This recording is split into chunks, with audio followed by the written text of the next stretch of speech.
quick reading for January the 1st to January the 2nd. Actually, this is a bonus reading.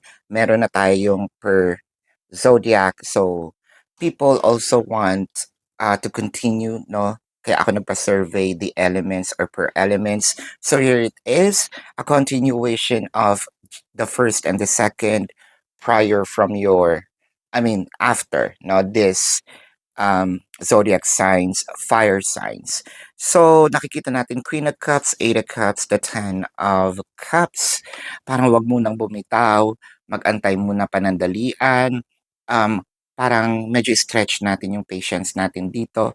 Kasi parang na nakikita natin more of nandito na tayo sa kahit gusto pa nating i-pursue, more of tatalikuran na natin, no, whether this is romance, job related or business, no? Friendship can be merong magandang balita no?